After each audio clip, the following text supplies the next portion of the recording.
Thank you for tuning into the Devy Devotional Podcast, a monthly show focusing on Devy prospects, strategies, and incoming rookies. Now here's your host.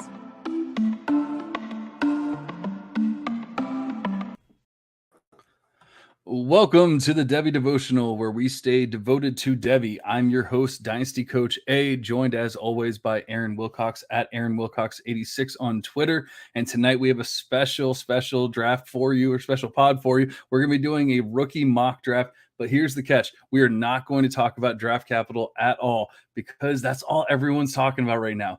The draft isn't here yet. I don't care. We were going to talk about player analysis tonight. We're going to talk about players that we want to draft to our teams, because guess what? Some people have rookie drafts, startups, whatever it might be, before the NFL draft. And so we have to be able to actually analyze these players. That's what we're going to be doing tonight. Real quick, before we bring in our special guests, Aaron, how are you doing tonight? Hey, I'm doing well. And yes, it's time for us to call our shots, stick to the analysis that we've been working on over the last couple of years, especially for us folks in the Devy C2C game. So now, of course, there's definitely some context to the draft capital. At the end of the day, positions that really rely upon it, like running back, they need opportunities, right? They need that. So it is a vote of confidence. And I think maybe Duchesne's will say something about this, but he mentioned, Zach Charbonnet, if he goes undrafted in the draft, well, of course, right? We're not going to keep him there. Draft capital is going to matter. But for like a lot of these guys, like wide receivers, it's like we want the good profiles. A bad wide receiver who gets drafted early is not going to do, much of anything at the NFL level, most likely. Same for the most part with quarterbacks, that's for sure too. So let's get into the player analysis and the draft today. And you're right, we have a very exciting guest, and well, actually two guests. One former co-host of the pod, to give you guys a little teaser. Let's bring him in. You kind of spoiled the surprise. Here's Duchesne's. He's back, baby. It only took us like a year and a half, whatever it was, but he's back. How are you doing, bud? Good to be here. It'll be interesting to do a podcast where I have no fall back, no safety net of draft capital. So it's hard to make content this month before the draft, because how are we supposed to have any sort of take without draft capital, right? That's right. I mean, it's tough this time of year. I'm telling you what, I'm not trying to hate on people, but I listen to a lot of podcasts, as I've mentioned many times, and all I hear is if they get top 10 draft capital, if they get first round draft capital. It's like, come on, guys. But if you don't know Duchesne's, if you are a newer listener or anything like that, Duchesne's was one of the original co-hosts on the Devy Devotional. So obviously we always hold him near and dear to our hearts, and we appreciate him jumping back on, and we love to hear his analysis. But we also have another great guest. I'll add him in here now, and we have Nate at NathanGN on Twitter, and we're very happy to have him as well. He's from the JWB podcast, contributor there. He also does a lot of hockey work and stuff, if you're ever into that. I don't talk a lot of other sports, but I do love me some hockey. So give him some love there. Make sure you're following him. But how are you doing, Nate? I'm doing great. Yeah, we were talking a little bit before about hockey, some Tampa versus Toronto rivalry, but here tonight I'm excited to get into player takes and see if I can cook up some hot ones for you. Yeah, depending on how long this podcast goes and what happens in this hockey game, I might have to kick Nate, but it's okay. We'll just run with 3 at that point. It'll be all good. But yeah, I really do appreciate you guys jumping on, everyone. I'm really excited to do this mock draft. We already did one, Aaron and I, probably maybe 2 months ago, 3 months ago, something like that. Aaron might be able to look it up, but I don't think too much has changed for me. Minor things here and there, but if you guys need to get it out of your system now, if you want to talk about draft capital, give any caveats or anything like that, do it now, because once we dive in, we're diving into that player analysis, baby. So, I mean, draft capital, I think, should be already baked in. It's already understood. If a person isn't drafted, you're probably not going to want to take them in the first.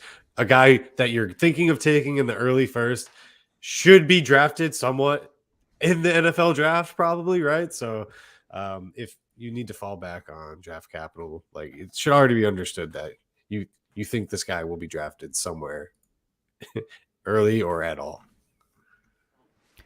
Nothing for myself. I'm not about the condom pick, so let's go. Love it. All right. So, because there's only 4 of us, we're going to do it kind of a weird way. Hopefully we can stick to the process here and not be too confusing. Let me see if I can, I probably should have set this up before we get started, but let me see if I can do this really quick. No. Yes, and also for the listeners, it's been a while since we've talked about the rookies explicitly or exclusively. I mean, it's December when we did our 23 rookie mock draft, and then we also had Travis May on in January, the very end of the month, to talk about his rookie poll and rookie analysis as well. So, other than that, it's been a lot of Devy. So this is a nice change up. Yeah, and I got it there. If anyone can see it, if everyone can see it, I should say, then basically we'll be having, we're going to be splitting it. We're going to have 3 picks per round. We're going to start kind of like a snake order. We're going to do Deshane's, Nathan, me, Aaron, and then Aaron's going to snake me, Nathan, Deshane's, and then back and back. So we'll have 3 picks per round. Hopefully it's not too confusing, like I said, but we're just trying to get, some actual analysis out there, picking players that we actually think are going to do well and be good on for your fantasy teams and in the NFL, all that kind of stuff. We're going to try and get through at least 3 rounds. I guess it'll just depend how much we, talk and blab and everything. If we can get more than that, it might not be too important to get too much more than that, but who knows? Maybe we'll get a 4th round in as well. But we did a randomizer. We did one of those 100-yard dashes, and Deshane's won. So why don't we go ahead and just get this whole thing started? And Deshane's, I know this one's probably a little tough for you, but who do you got there? Yeah, not tough. It's 101. It's been the 101 for a long time. Generational player. I consider that a generational player. Bijan Robinson. We've known he's the dude since high school. He's been the dude the whole time. Best player available. Don't get caught up in Superflex. Get your best player and get the hell out of there. Don't continue being the 101 if this is your actual pick. Just get Bijan and move on. So what do you guys think of, there's been some discourse about like if your team sucks or whatever, you can't possibly take Bijan.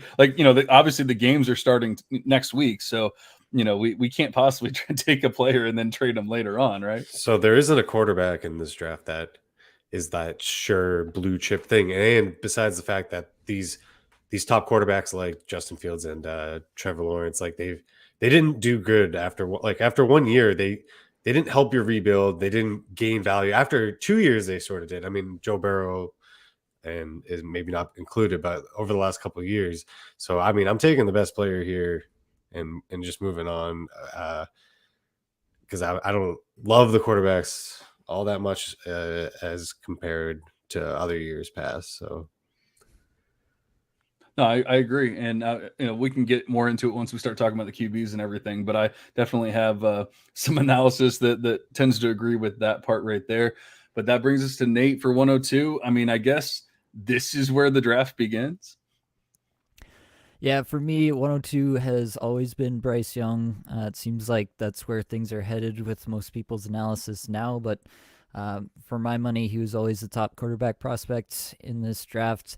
Compared him a little bit to Joe Burrow, just the way that he feels a pocket, the way that he can create from within the pocket, feels like a Joe Burrow-esque type player to me. And so that has me a little bit excited. Obviously, he's going to have some sort of playmakers around him to really unlock the potential as a guy who's not a big-time rushing threat in the way that some of these other Konami code rushers have been in previous drafts.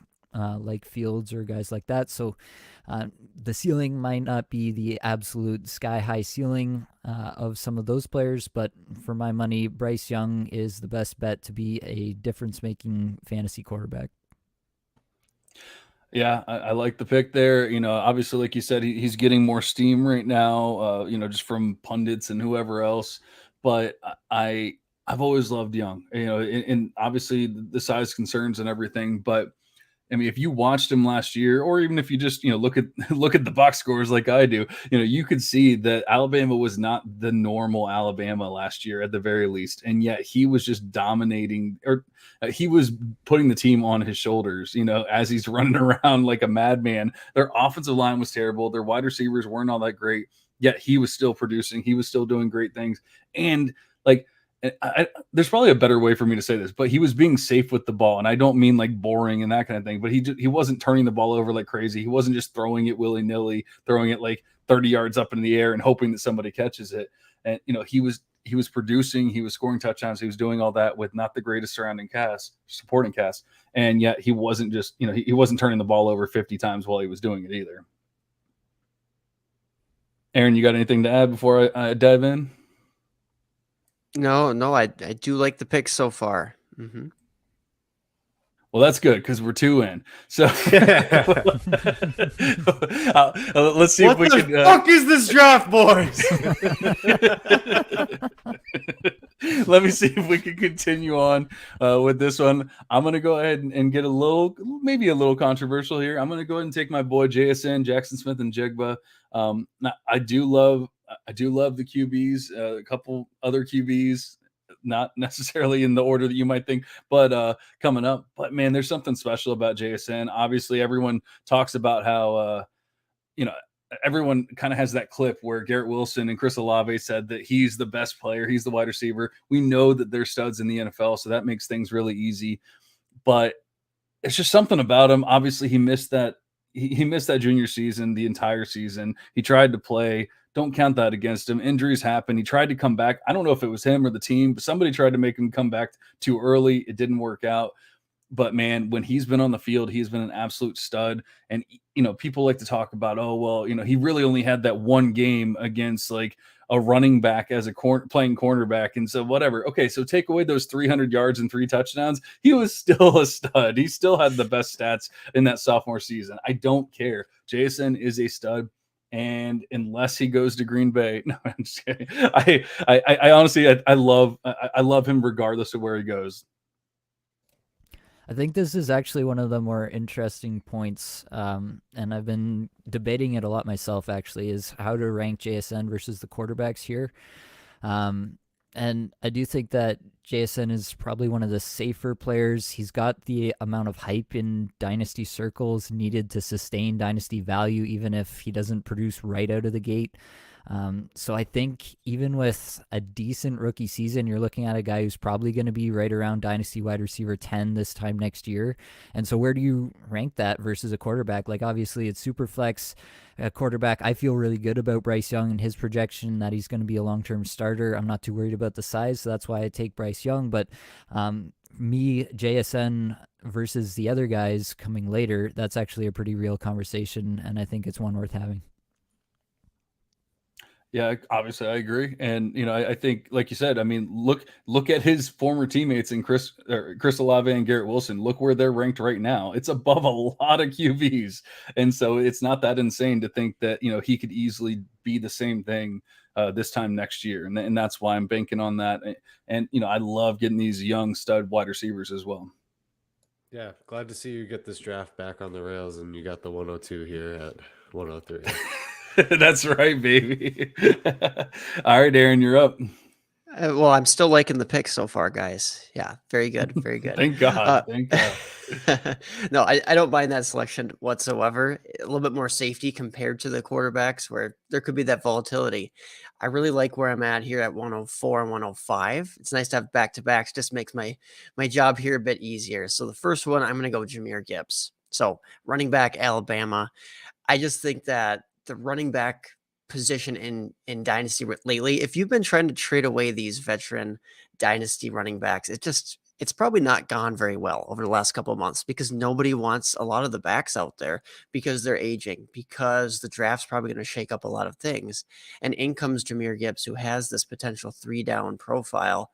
It's really attractive, regardless of the fact that he's not this large back, right? He's probably going to be a guy who maybe he gets 60 or 70% of the touches from the running back room, but still that's very valuable with what he can do as a weapon in the receiving game. And also he's a valid rusher. He's not terrible in some of the games where Bama needed him to take over. He did very well. So that's my pick at 104, Jahmyr Gibbs. And then should I go right on, or you guys have thoughts on that? Well, real quick, obviously a lot's been said about his size. He's only 199 pounds. He doesn't meet that 200-pound threshold and all that kind of stuff. But it's really insane to me. And that's another thing beyond that word, that phrase that we won't talk about because we got rid of it. Beyond that, it's one of the wildest things is how everyone always talks about how all we care about as far as running backs is can they catch passes. And then we have one of the best receiving backs in like the longest time. And yet everyone's like, well, but he's 199, guys. Sorry, can't draft him. It blows my mind. Like he was actually Alabama's best wide receiver last year. And yet, people are like, nah, 199. So I love the pick here. I honestly, if I was picking there, I would have struggled. I didn't struggle too much with the JSN versus Gibbs, but honestly, like 4 or 5 months ago, I did a rookie mock and actually picked Gibbs ahead of him. So I mean, it's not that crazy. I actually like the first 4 picks, guys. I do like those picks. Very bold of you to like them. And he's a guy who came in at 191 too. So out of high school, he's been able to put on, 8, 9 pounds. I think he might be even heavier than that. I'm not exactly sure that we should be calling him sub 200. I really do think he's a guy who's at least at that 200 mark, if not a bit bigger. So it'll be very interesting to see where he goes. But everything that I'm hearing, people like him in the NFL. So at 105, we'll go ahead and I'll take another quarterback. So the QB2 off the board here, CJ Stroud, Ohio State quarterback. I think at this point in the draft, I mean, he's the only remaining quarterback that I really, really like still. I know we've seen some different things with the S2 cognition tests that they've been putting out there for quarterbacks. I don't really buy into it. It's not proven to be that reliable of a test. I think it's one piece, but it's not an important piece, at least in my process. And I mean, for most people out there. So at the end of the day, I think that he's been, yes, benefiting somewhat from the elite wide receiver talent at Ohio State, but he's just been a good, solid quarterback. We talked earlier, should you go positional player? Should you go quarterback here? I don't know if he's going to be a guy who breaks the position, if he's going to be maybe a top 3 type of scorer on the NFL side, but I think he's also more mobile than what the college production showed on the rushing game. So that is my pick here, CJ Stroud. Absolutely. Now, obviously, the 3 of you, Aaron, Duchesne's, and Nate, are mostly or are more film based analysts there. So, I mean, obviously, the whole thing with the S2 testing is that he can't read and can't move through his progressions quickly, like that kind of thing. That would be the concerns. Have any of you guys seen anything that would on film or on tape that would show that or prove that? His SAT scores, I'm sorry, what was it? I don't know. That kid's a fucking baller. That's all I saw. Analysis over. Yeah. In terms of the progressions, I think it's actually kind of hard to see because of the offense that they run at Ohio State. A lot of time it looks like, to me anyway, when I'm watching, it looks like just a half field read, and it's like a high-low quick hit thing where he's only looking at 2 receivers on the play and everybody else is just running dummy routes anyway. So I don't know how much I can really glean from that. I don't foresee it being a huge problem, but I also don't think it's something that you could really conclusively make a conclusion off the tape on, for me anyway. Yeah, I was just wondering if you guys noticed anything that, I know obviously he's throwing to the elite of the elite and all that. So, I mean, it makes it kind of tough to truly analyze the player, but I just didn't know if anyone had picked up on it. Coming out, people said Justin Fields couldn't, move through his progressions. And, obviously now we still have similar arguments because he's had literally no one to throw to. But, I still wonder because it just seems so difficult to put up those kind of numbers. And even if you have the best wide receivers, to be that prolific and that good without turning the ball over, without doing any of that, without at least having some ability to throw the ball. Yeah, they don't have to really read their whole progressions because they have the best goddamn receivers ever. So half field works. You get the ball out on time and space. It's easy day. So. No, I agree. All right, so I guess that means that I am up. And with Stroud going, honestly, this is pretty easy for me. My 106 has always been my 106 for me.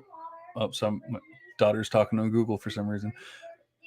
But it's always been the same player for me. nothing's changed throughout the process. I'm going to go ahead and take Jordan Addison here, and I like Addison a lot. You know, I know people are concerned about his size.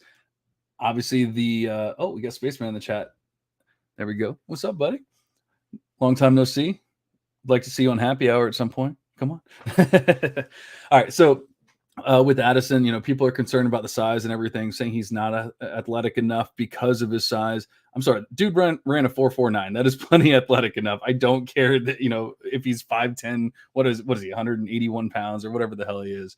Biletnikoff winner, true stud, like 40 something percent market share dominator in Pitt. Then he moves over with Caleb Williams. It doesn't quite work out. He's not healthy, but he was still a stud. He was still the wide receiver one on the team. Nothing has truly changed for me. People are concerned about him, you know, being a slot only or not being able to, you know, move off a press and things like that. I haven't seen anything, you know, from his college numbers that shows me that he cannot avoid players with his route running and stuff like that. So I love me some Addison, and Spaceman agrees. Addison is a lock at 106. I agree. I mean, I've felt that way the entire time, but I've heard a lot of analysis saying, oh, he's falling. And I don't know. What do you guys think about Addison right here? I'm with you. He's been my 106 the whole time.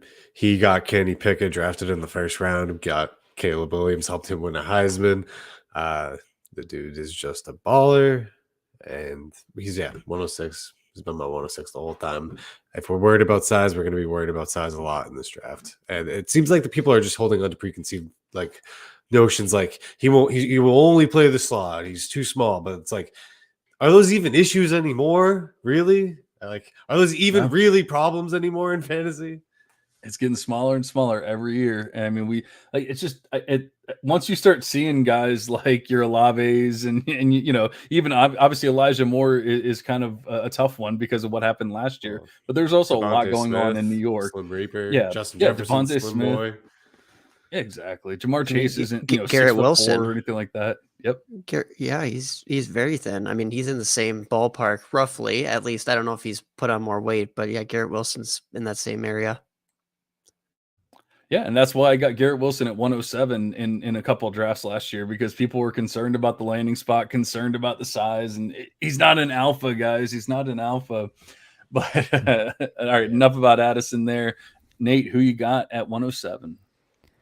Yeah, for 107, I think I have to lean into the dynasty value, at least perceived at this moment in time here, and take Anthony Richardson. I do have a lot of the same concerns that I know you share, John, and I've heard a lot of people voice about his ability to actually perform as a quarterback at the next level. I have a lot of the same concerns based on the tape, but I also think that this is a guy that I'm going to be able to move after the draft before the season even starts for a lot of value. Probably, obviously not if John's in the league, but in a lot of cases you can get Addison plus, I think, after the draft. So if that's what I'm going for here, I'll go for it based on value, and then I'll try to make my moves after the fact.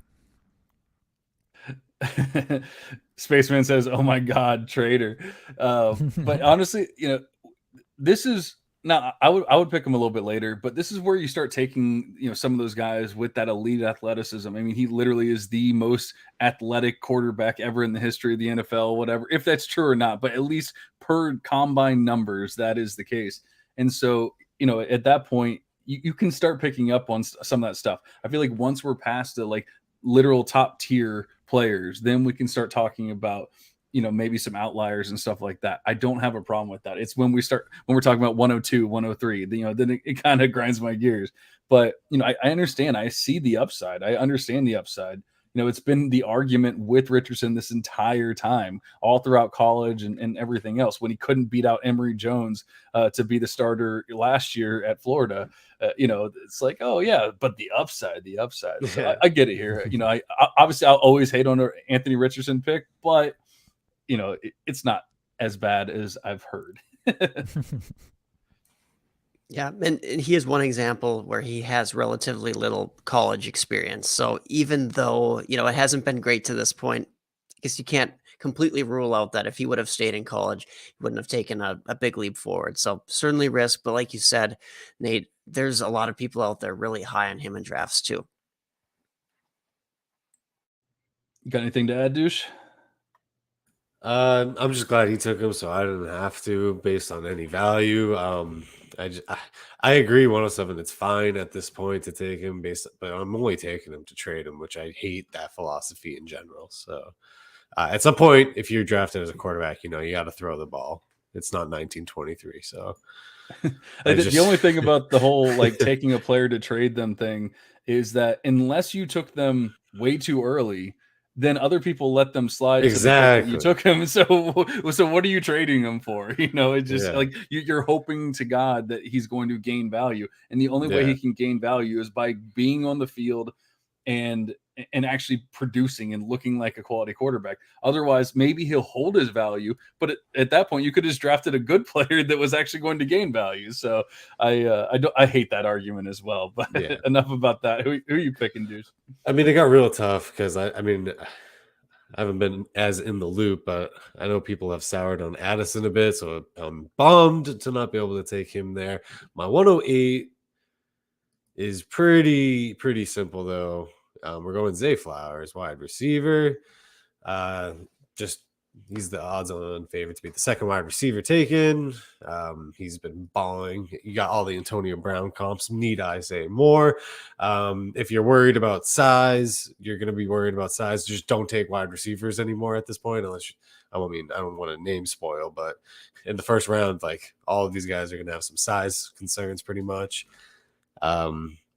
But yeah, Zay Flowers is my first pick. Who's got a problem with it? No problems here. I love Zay. I mean, I technically have one other wide receiver ahead of him right now, but they're so close that I really won't argue with anybody. All I care about is those two players, the player that I'm talking about, and then Zay. It's really that. It's when you start mixing in these other players that I start having some issues. Yeah. Continue. Yeah, don't dislike it. He's certainly a riser in the process, and I'm a little bit torn. I do have maybe a couple of guys ahead, but it's all a big tier here now. I think Omega was in the chat here a bit earlier saying that the draft starts at 106, and I think after that point, I can't really fault you guys for going one direction or another. Zay is, he's a high riser right now. Like you said, he has some hype going as maybe the first or second wide receiver in the draft. That's going to be exciting to pair with his already pretty good profile. So not an alpha by any means, but I think he can play all over the field. Be careful. That was right on the edge of draft capital talk. So we got to be really careful there. You're right. I forgot about just call him Antonio Brown and let's move on to the next pick. So this is where it gets real tough for me because it's a massive tier here. I will tell you that there is no quarterback in this tier for me. So I don't care if this Kentucky quarterback. Oh, we can't talk about that anyways, but he won't. Just say it. So we're gonna go. Man, I'm not gonna lie. This is tough because I'm not a Charbonnet guy at all. I'm gonna go Josh Downs. No, go with Josh. You teased us there. I know. Well, I was like, all right, cool. He's taking Sharps. All right, cool. Yeah. I'm taking Sharps, but I'm taking him 205 in the 2019 draft because that's how long he's been coming out for, guys. He's been the RB5 for how long? How long are we gonna do this to ourselves with Zach Charbonnet? Future Chief, future wide receiver 1, dude. If he goes to the Chiefs, that'd be insane though. Like, didn't we already do that last year though in the draft? Or like everyone's gonna go to the Chiefs, and then no one went to the Chiefs. They got Tony. And then they traded for Tony, and he did absolutely nothing. Sky Moore, baby. Sky Moore. I forgot that he existed for a minute. That's how bad it is. I'm like, no one went to the Chiefs. Oh wait. Oh man, but yeah, about Downs. I mean, you didn't really even talk about your pick all that much. Oh, I know. I mean, he's another small guy, but he balled out. He got Sam Howell drafted. I'm a big guy that wide receivers get the quarterbacks drafted. You will all agree with me one day after you keep getting burned by quarterbacks. So that's why I'm not taking a quarterback here. We're going with these stud wide receivers. I don't care about the size. The NFL's changing. These guys are ballers. I agree. I love me some Downs. Nate, what do you think about him? Yeah, I love Downs too. I think, yeah, it seems like he's getting faded kind of unnecessarily in a lot of spots. And so I love that there's some love for him on this podcast here. Definitely think Downs is one of those guys. He might not have like the ultimate high end ceiling that you'd want, but I mean, you're talking about a back end of the first pick, and that's exactly where you want to take a wide receiver with this kind of profile. Like, I was talking about this actually on JWB with Matt Ward at Psych Ward FF, and we were talking about how Josh Downs actually in this draft class has the best single season yards per team pass attempts out of all of these guys, even bigger than JSN's massive season. So definitely you can't discount the production that he's been able to put on the field, and I don't see why he can't be at the very least a useful, productive wide receiver 3 for fantasy with upside for more beyond that. So totally about a pick like that here at the 109. I guess I'll lean into my 110 here. I am going to go with Quentin Johnston, obviously a bit more of a polarizing guy, but I am kind of the mind that once you get into this range, into the 110 area, I'm going to be happy to take Johnston there just because the ceiling is so high. There are legitimate concerns about what he's put on tape and everything, but I'm going to take a guy who has the potential to be a true difference maker for fantasy and be pretty happy about that. You can talk about what the percentage chance of him hitting actually is, but I'm actually pretty interested in even a fairly low percent chance of hitting if that hit is as big as it could be with Johnston. So I'll go with him here, kind of rounding out this wide receiver tier. I've Yeah, actually and been that's oh, go ahead, Aaron. sorry. I was just going to add. That's probably where I would have went there too. Honestly, a high upside play, like you said, he's not the perfect prospect by any means, and there's some context to it. Him having some injuries along the way this last season, for example. Certainly a lot of potential with that Quentin Johnston pick. And then I'll even back up to the Josh Downs pick. I know we're past him, but he's like the discount JSN of this class in a lot of ways, and at least in my opinion. I mean, I know slightly smaller, right? And I mean, similar to JSN in some ways, really didn't have the best season this last season. JSN's was partially because of health, and then Josh Downs actually got banged up as this last season went along. But I really like the last couple of picks there. You guys are making my job here in a minute a bit harder. Yeah, and honestly, like I've kind of been Quentin Johnston hater, but it's really been more that people were trying to push him up to wide receiver 1, and I was just never about that life. You know, I couldn't get down with it, whether it was while he was still in college or when we started this process a couple months ago, and people started diving into the rookies, and it was like, oh, look at this guy, he's 6 foot. At the time, he was like 6'9", I think 322 pounds. You know, ran a 4.2. And then obviously the combine happened and he's came down to earth a little bit. But once again, like we're getting to that point of the draft where I'm willing to take a little more, I'm willing to take some more chances and stuff like that. He does have some elite traits. Now, I don't think he's actually a wide receiver. Like that's kind of a problem. I don't know if he's actually a wide receiver, like technically, but he can definitely do some things. And we've seen other players that weren't actually like great at route running and things like that, still produce in the NFL because they have other elite traits. And he definitely has some of that.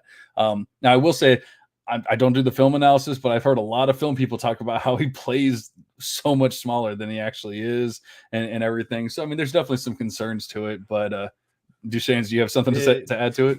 I mean, he's really good after the catch for how big he is. I will say that. I don't know how great you got to get the ball first, though. Like I mean, not comparing at all, but like a Jonnu Smith kind of thing. Like he's a freaking he's an athlete and he's a freight train, but you got to play football to get the damn ball in your hands. So many people fell in love with Jonnu, like thinking like, what if he got 100 targets or whatever? And it's like, well, yeah, but what if he could play football long enough to get the ball? Right. All right, so this one's pretty easy for me. I know that Duchesne's going to hate it, but it's Zach Charbonnet for me here at 111. I was kind of in the same boat with Duchesne's last year. I wasn't the biggest Charbonnet fan. If he had come out, I probably would have been a lot lower on him. I actually think it was the best decision he's ever made in his life to come back for his senior season. I know Duchesne's is saying, we've gone through this process multiple times and everything. I think he thinks he's like an 8th year senior or something like that. But he's on his second contract, dude. He's on his second contract. But I mean, everything about this senior season really just like stood out. And one of the things is like I saw more of an explosive running back this year than I did even in the past. And that's one thing that I'm really starting to focus on is the explosion, the burst out of these running backs. Obviously everyone loves a good 40 time, but 40 time is only part of the story. Even maybe for running backs, even a small part of the story. And so I'm looking at his big time run rate, 9.7%. That might not sound, you might not even know what that means, but like some of the best running backs, like Bijan Robinson, is at 7% for his last couple of years. It doesn't mean that he's better than Bijan Robinson. It's one metric, but I'm just saying, like, there's factors to his game. There's parts to his game that I really have fallen in love with. And while he might not be that like elite prospect and everything, I think we've learned, or at least I've learned over the years, that being a senior does not matter. There's so many good players that are seniors coming out of college, and so I'm not going to hold it against him. And like I said, he actually grew in my eyes this last year, so I think it was important. I don't hate it at 111. I mean, we're in a big tier here. It's mostly just a meme because like we've been doing this for a couple of years now, and it's like Zach Charbonnet, 202. Zach Charbonnet, 203. It's 111. Ooh, well, we're going to be high on him, 105. And it's like, how many? It's just kind of a meme at this point. I have other guys ahead of him. It's 111. It's a pretty big tier. And nope, we can't do that. So, yeah, good pick. It's a fine Thank pick. You for catching yourself. All right, Aaron, what do you think before you get into your pick? No, I like it. He was certainly right in the consideration there. Probably the guy I was going to select. So thank you for that, John. I am going to go with Kendre Miller, TCU running back. I am not listening or letting some of the uneasiness of him being unable to fully test athletically this offseason get in the way that he was just a very, very good running back this last season. He was efficient, even when Zach Evans was the starter at TCU.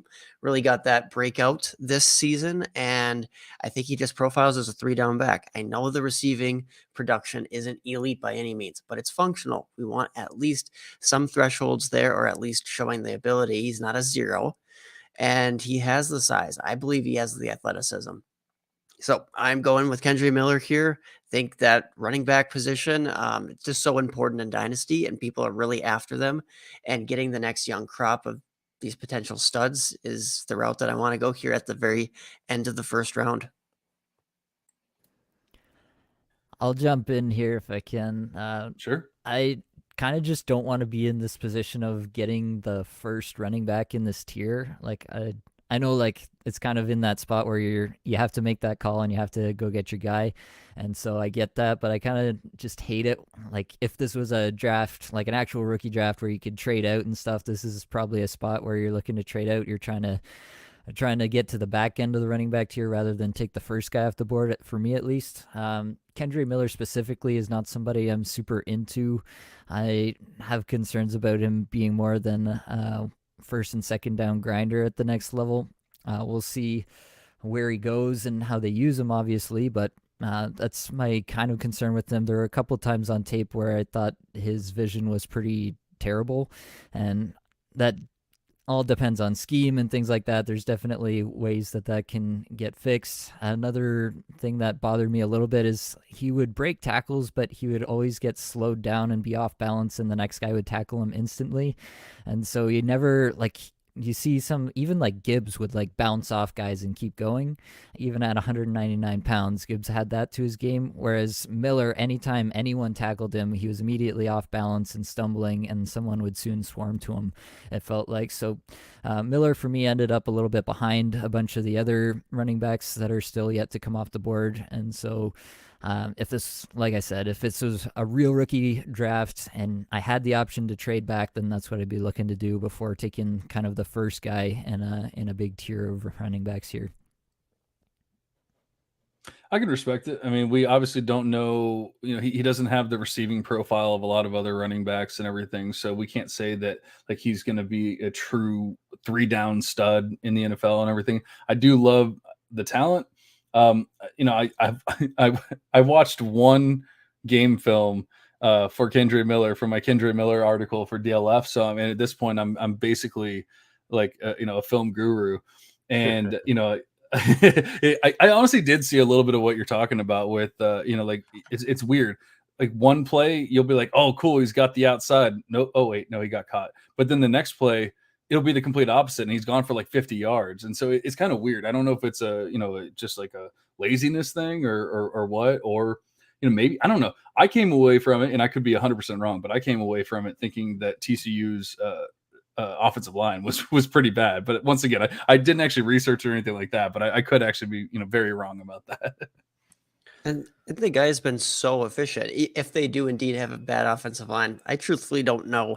But I mean, the guy has been always very off the charts efficiency wise. And just to stick up for him as a receiver, he's almost has 28 receptions in the last 2 seasons. So it's not like he can't do anything, and it's not like they were 2 yards per reception by any means. So there's at least some hope, but I get that it's not a finished product, and he's not the most athletic guy. He's not Saquon Barkley, Jonathan Taylor, Devin Achane as far as speed wise, right? That's completely true. I just kind of get, I don't know why, I kind of get Trey Sermon vibes out of Kendra Miller. Oh no, that's deep. That's some hard hitting, deep analysis, dude. Just vibes, bro. But I like him, and I kind of liked Sermon a little bit, and he was around this area too when he was getting like rookie drafts, even after the draft, because he went in the third. He was like a 112 to early second guy. I mean, I don't know. Maybe he's Trey Sermon if everything goes right. Am I up again here at 201? You are up at 201. Do I have to? Can I just trade back? I'm gonna take the good running back from Ole Miss. We're gonna go Zach Evans.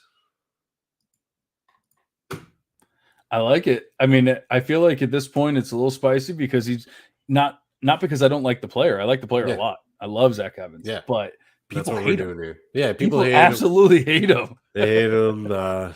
They hate him because of projected things that we can't talk about, probably. But I don't know. But I think the kid's a baller.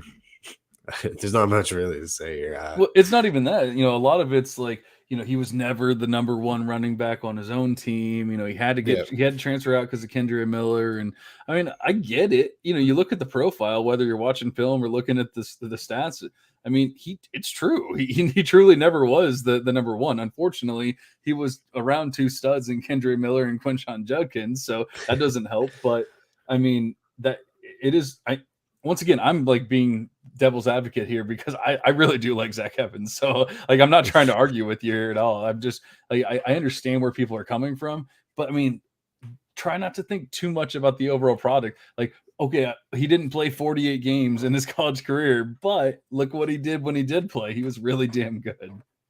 Yeah, and the thing is that I'm just not taking the quarterback that's still there. I'm not doing it yet. I like these positional players better, and we're doing this draft based on our analysis and on the players themselves. And I like Zach Evans as a player, and 201 it is, baby. Yeah, and since we're staying away from a certain topic, a certain input that might go into these rankings, there's also another predictive, well, I don't know how predictive, but pretty effective rating or input year after year. It's some of the grades that Lance Zierlein puts out, for example, and he has Zach Evans rated as the 3rd best in the class. Just kind of one interesting tidbit. And I honestly am still a Zach Evans believer. I think it's a little strange that he came in that light, but he was also battling a bunch of lower extremity injuries, or he was at least dicked up much of this last season.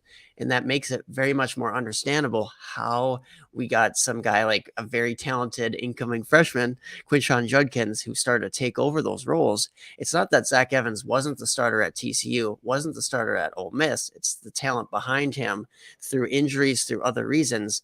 came to shine as well. They came to take a bigger and bigger role. So it's not like Zach Evans wasn't the starter day one at Ole Miss or wasn't the starter for the majority of his time at TCU. Yeah, and I mean, he came in at 208 for his pro day, so I think he was 202 in at the combine. And he comes in at 208 at his pro day. And another player that we haven't gotten to, or hopefully we won't get to for a little while, is Tank Bigsby, that people love, and he was 210 pounds. So like it just kind of blows my mind. When we get into these crazy like intricate small thresholds, details. baby, thresholds. Yeah, and those thresholds really do matter, but they really don't. So. If you like Zach Evans, you probably like him at 202. You like him even more at 208. He's going to be just fine. I like the pick there, Deuce. All right, Nate, who you got?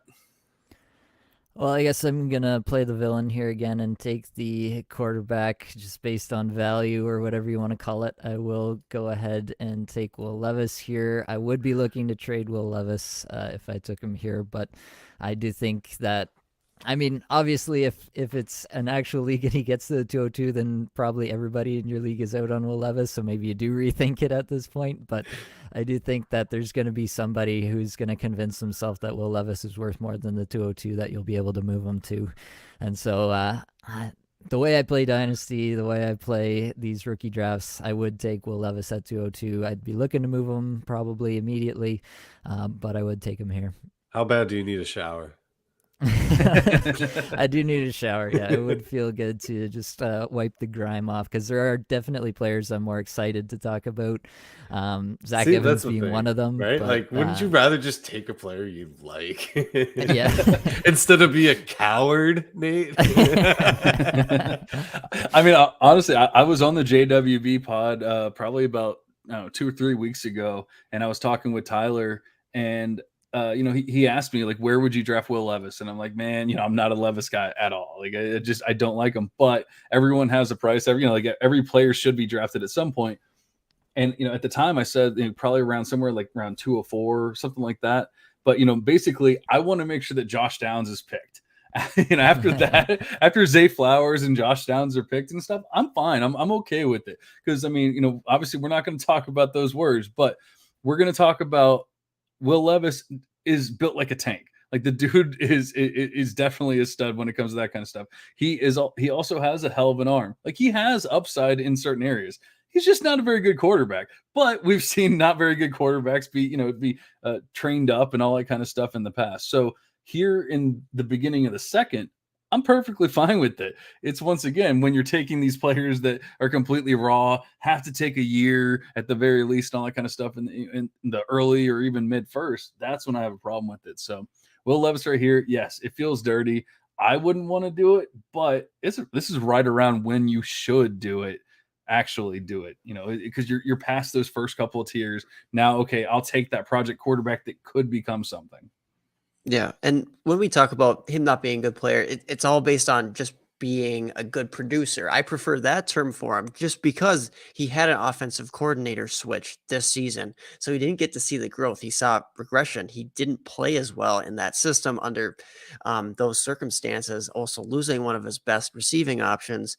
Not trying to make too many excuses, but there seems to be, some context of like, why didn't he take a step forward? Why was he not breaking out as much? And there's some reasons such as injury also. Like, I also have heard some interesting things. I can't remember who it was. Somebody who's in the scouting community knows a lot of information about what these guys were playing through. And yeah, he was banged up this last season. So maybe there is a reason if things had went differently. Same with Zach Evans. Maybe we'd be talking about this guy in a different light, in a different way. Yeah, another part of it for me, just quickly, is I just don't have enough hubris in my own QB takes, particularly, to say conclusively that Will Levis will not play, 5 years and be a valuable pick at 202. I just don't have that kind of confidence. The NFL is terrible at evaluating quarterbacks. We're terrible at evaluating quarterbacks. At 202, I'm okay to take him. You're preaching the gospel there for a second. I loved it. We suck. Yeah, we do. Yeah, but I think the important thing is we can be wrong about quarterbacks. Like, he could very well become something, but he's still a project. It's still going to take time. You know, like just because we're wrong, we're wrong about Josh Allen. We weren't wrong year one. You know, it took time. We were wrong about, people can say we were wrong about Jalen Hurts. We weren't wrong year one. You know, we were wrong after. It takes time. And so that you can learn, you can see if they're progressing and doing things like that. I just don't love drafting them early year one, because you're hoping that somehow they're just going to magically transform into this amazing QB, and it's just we've never seen it happen. And he needs to hit like big too. Like, well, how good is having quarterback 18? Really, you know, like people talk about Will Levis, like they talk about Justin Herbert. Well, look what Justin Herbert did. Justin Herbert was a stud. He was considered the QB1 for the longest time in that class, and then he didn't do as well in his senior year for whatever reason. That's not the same thing. Joe Burrow just went out and had the most historic season ever. Right. I mean, there's things that we can compare. Will Levis does not compare to those things. He does have some intangibles and things that we like to see, that I say, okay, give it a year, give it 2 years. Maybe something can happen. It's not going to be year one, guys. All right. Oh, that brings me up. I was like, why are we silent here? That's going to bring me up. I probably should have been paying a little more attention, but you know what? Screw it. I'm going to go ahead and take my boy. I have 2 players here that I'm really like between. It's kind of tough, but I don't want to take that guy. So I'm going to go ahead and take my boy, Izzy Abanikanda. I love it here. I know Nate loves it. That's his baby. You know, I know that pro day should not be the end all be all, but I was just waiting, hoping to God that we were going to get some good numbers, some good times, and we saw it. I guess I don't even know if we got like a true official time or anything like that, but I'm just going to say a 4.40, you know, just to be safe, was his 40 time, and he's coming in at a quality size, you know, in a class of smaller running backs. He's one of like the good sized ones, you know, the decent sized ones that we can actually say like he could truly be a 3 down back. He has receiving prowess. He has everything that we want to see from these running backs, and he has basically elite speed and burst. Didn't he like break the vertical 41-inch vertical? I mean, that kind of burst that you don't see that too often. And once again, you know, I said it earlier, I'll say it again. I'm really starting to fall in love with the burst for these running backs, because that's where you really get some of that easy yardage, break it out to the outside. Like you can do so much more when you have that burst, even if you don't have elite speed, which he does, you know, you can still get that easy yardage before then.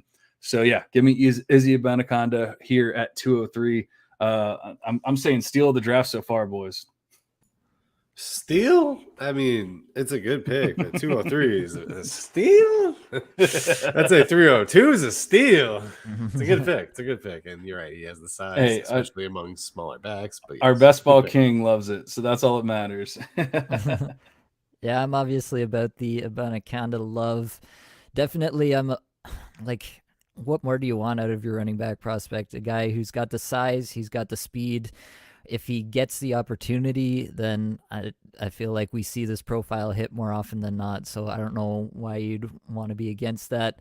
The hands I thought were actually pretty good. He was asked to run a lot of like phantom routes that I saw on tape. But I honestly think if someone wants to use him as a 3 down back, they definitely could. And so for me, he has one of the highest upsides. Based on film alone, I had him as my RB4 behind, obviously, Bijan, Gibbs, and then Zach Evans. What do you think, Aaron? Yeah, I'm fine with it. He's another guy who grades out well for Lance Zierlein's grades, for example. And I have him in a C2C league, so I'm really excited to see what he does for me. I mean, there's some concerns I guess I have with some of the nuance to his game, some of the receiving game abilities, but I mean, he's big, he's fast. He really started to break out, and I think that's a great pick in this range. Yep. All right. Well, you're up for 2, buddy. Yeah, some tough decisions here for sure. I'm going to go 1 wide receiver pick right off the bat. I'm going to go Marvin Mims, Oklahoma wide receiver. Damn it! I honestly thought he was going to drop, but I shouldn't have thought he was going to drop in this draft.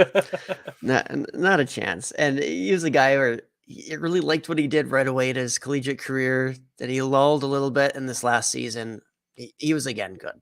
And honestly, the guy's not a perfect prospect by any means, but he is a very, very solid wide receiver. And he's a guy who can win deep, though not elite speed again, but the guy, I mean, his ADOT is just crazy high.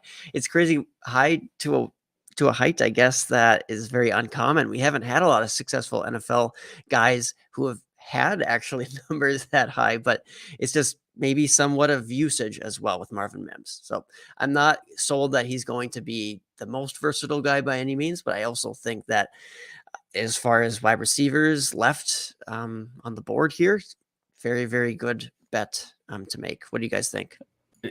Is 4.38 not elite anymore? I know. I was like, dude, he's got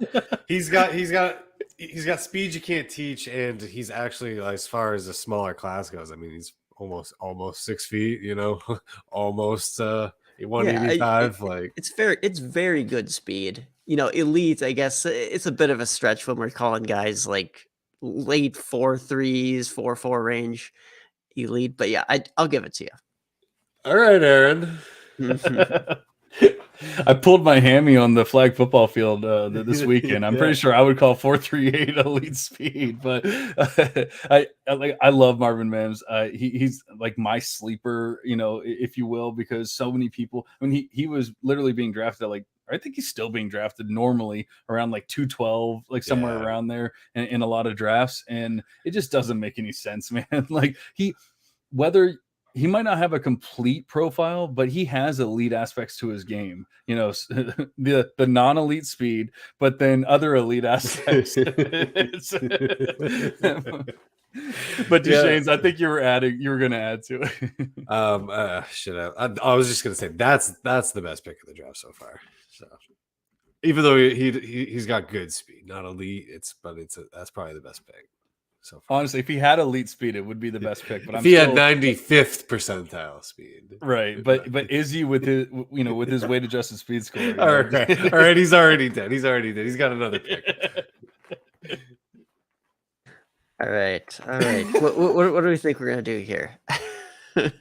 I think there's one player in mind that I'm pretty sure you're gonna go here, but I mean, I guess you could easily surprise me. Yeah, I'm going to go with Michael Mayer here. Just tight end premium. Okay, there you go. So, yeah, I mean, I did struggle with it. I'll be honest, but Michael Mayer, Notre Dame tight end, just for me, the tight end one in the class, just nothing but solid aspects to his prospect profile. I just think that he's done nothing but succeed ever since he stepped foot on the field at Notre Dame. And his yards per route run, for example, I mean, 2.44 as a senior, that is really good. 2.5 times as many yards per game as the next closest Notre Dame receiver. I get it. 4.7 is not the best mark, but I'm not saying he's slow either.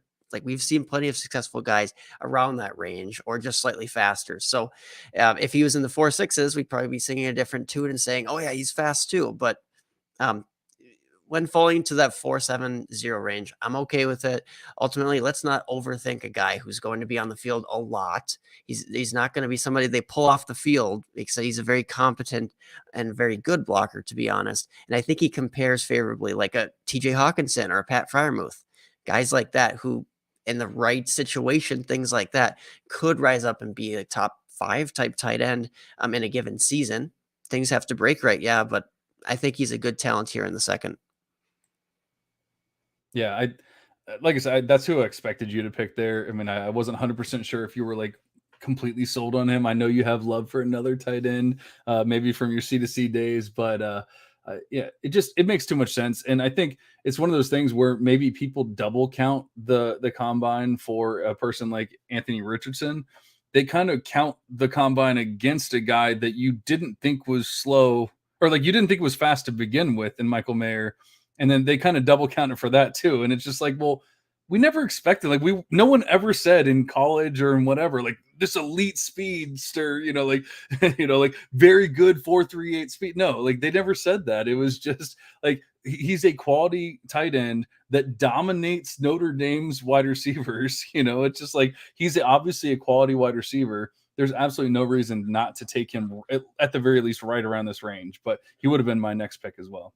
Yeah, people didn't love Mike Mayer for his speed. He was decent speed. It wasn't elite like Mims, Like neither are elite. They're both kind of slow. But what I've been known though for is that Michael Mayer here at 205 is like, this guy is going to be worth 205 for like the next 5 years. Like that's the thing with tight ends is they hold value like fucking crazy, dude. So it could be 2028. He'll still, if he goes out and catches 40 balls for 600 yards and 4 touchdowns, he's still worth the 205. Yeah, I completely agree. And, it's been kind of my mantra the past couple of years with the tight ends around this like 205 to 208 range. Pat Fryermuth, Trey McBride, like those kind of like guys. Elite prospects, like Yeah, not just like they whatever, don't, but they like, don't fall off. Like they fall down boards because people are like, ugh, tight ends.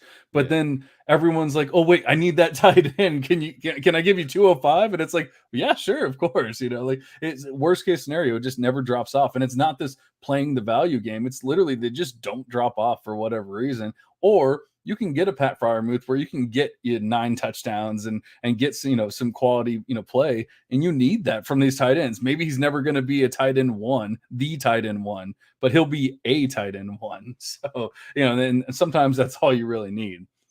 But speaking of a slow player, I'm going to go the opposite route here. I'm actually going to go with actual elite speed here. We're going to go so much faster than 4.38. We're talking about 4.33, baby. We're talking about Devin A-Chain. I'm taking him here. I think it was 4.36, wasn't it? I think it was a 4.36. So damn it, he's not elite. Fuck. All right. All right. So I'm gonna go ahead and change my pick. Yeah. No, honestly, like if Devin A-Chain was 200 pounds or 199 pounds, like 4.32 is what I'm seeing. Is it 4.32? That's okay. Yeah, it was 4.32. Yeah, 4.32. Oh my God. I'll give it the so elite fast, score. Yep. All right, there we go. We got the elite score. I'm back in, baby. But if Devin A-Chain was 200 pounds, we wouldn't even be talking about him in the middle of the second. We'd be talking about him in like the early first. People would be losing their minds. And the thing is, it's not just elite speed. It's not just that he's like an Olympic level sprinter. He actually has true college production. And Aaron and I have gone back and forth. We both fell in love with them. Then we realized they didn't change weight between his sophomore and junior year. We kind of fell out of love with them because what's the NFL going to think about him? Is he ever going to be able to see the field?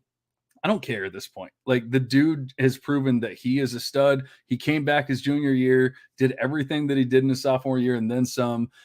He might not be an elite pass catcher. He might not be an elite route runner, but he catches like 3.5 receptions per game. Like I can promise you he can catch. Like that's definitely not a weakness in his game. And so, we know with the smaller backs, you're generally going to hope for more of a receiving profile. He has that aspect to his game. He has that elite speed. He's probably that kind of player that like people say, oh, he's never going to get 20 touches.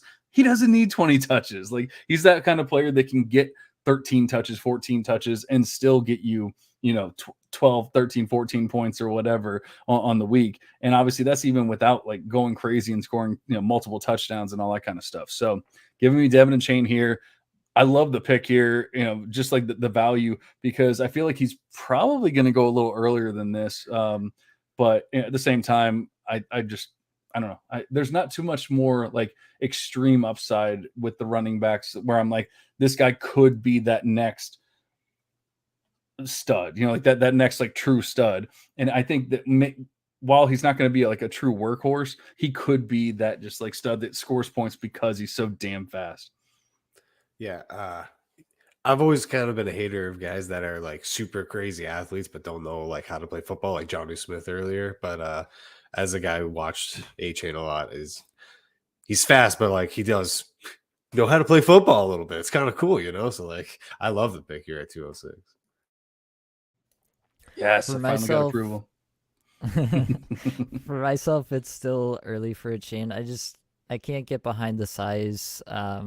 He's probably going to have some boom weeks where he breaks off the 80-yarder or whatever. But for me, at this point, there's still a couple players that I'm actually pretty interested in. I think can be weekly contributors to my lineup, whereas I think A-Chain is probably going to fall into more of a flex play. So for myself, I guess leading into my pick here at the 207, that for me is going to be Dalton Kincaid, who's my tight end one in the class. Same tier as Michael Mayer. I'm not going to nitpick between the two too much, but I do think Kincaid has all the athleticism and the hands, basically everything you want to see from a receiving tight end. Whoever's going to pick him is going to pick him as a receiver, not as a blocker, which is what we want for fantasy. I like that about him as well. When I watched his tape, I was reminded a fair bit of Mark Andrews. Obviously, that's a high-end comp, a ceiling kind of comp, but I do think that he does have that ceiling, which I don't think you can say for Mayer, which is a little bit why I have him over Mayer here, just kind of, betting on the ceiling. I'm always chasing ceiling in fantasy, so give me Kincaid at 207. Yeah, and once again, being the film guru that I am, I watched one YouTube highlight of him for my DLF article, and one thing I picked up on is that even though people are comping him to being a move tight end and everything, which I mean I get, he's not the best blocker in the world, but I mean they used him everywhere. They used him in line, they used him as a slot, they used him as an H-back, they used him as a running back. They literally used him everywhere. And I mean, they used him as a lead blocker, which obviously he's a tight end. He probably should be able to lead block and all that kind of stuff. But there was plenty of times where I saw blocking ability. I didn't do any kind of extensive research in that kind of stuff. But I feel like maybe while he's not Darnell Washington, I feel like it might be overblown with his blocking abilities as well, at least in the extensive research that I did do. What do you think, Aaron? Did you watch? Actually, I was talking about him before. That's your baby. That's been your baby. So what do you think of the pick there? Yeah, no, I like it. I actually have not got to the point where I've had him pass up Mayer, but he's in that same tier, or at least that same category for me. It's taken Dalton Kincaid a bit longer to find his way into consistent collegiate success. He started off at San Diego, and then his first year at Utah was that COVID year. So, I mean, they only played 5 games and he didn't really do anything. And then, I mean, the guy is a bit older, but it's not like he's 26. He's still a young kid out there. And honestly, receiving upside, it's solid. I don't know how much higher it is compared to a Mayer, but ultimately, yeah, he's a good good receiving option at the tight end position. We like that. I think he's going to be a safe pick. And yeah, so I don't really have a lot of other thoughts there. And I kind of echoed a lot of Nate's thoughts as well when we went back to Devin a chain as well. Yeah, and I know you kind of fell off. You were pretty big on a chain, maybe like a year ago, a year and a half ago, 2 years ago. You kind of fell off just because he never gained that size. And I get it. It's going to be an outlier thing. But, like Duchesne's was saying, a lot of times we're looking at outliers and we're going, this guy runs a 4.32. I love him. Well, I mean, his best season was 232 rushing yards, but he runs a 4.32. We're not dealing with that. We actually have a guy that truly produced here. And so I get that it is going to be an outlier most likely, but it's one of those production profiles that I'm actually willing to be more outlier-ish with. But that brings us up to Duchesne's with 2. Yeah, I guess just to finish the A chain will he be a workhorse 20 touch guy? He doesn't need to be. If he's giving you an 80 yarder every 12 times he touches the ball, then doesn't that kind of all come wash out? But I know it's assuming a lot. So where are we at? We're at 208 after Dalton Kincaid. I'll keep it somewhat safe here for this one of my back-to-back picks. Going with a Biletnikoff winner. One more wide receiver, Jalen Yacht. 6 feet tall, 440. He's got speed. He didn't do anything his first couple of years, but this year he just absolutely blew up. I think I saw the Biletnikoff winner's been can't even use that. He's good. Anybody, what do you guys say? I had a piece, but I couldn't even use it. Rules, man. Sorry. Rules. No, I know, I think even going back to maybe it's Lance Erline, like Aaron was talking about before, but one of the big name, scouts or analysts or whatever in the industry was talking about how, Jalen Hyatt might not be elite at a lot of things, but he's extremely elite at the one thing that he, that he is elite at. So, yeah. And I get it. And he was my next pick as well. So I like the pick. It's obvious there. He's probably going to go earlier than this in a lot of drafts Yeah.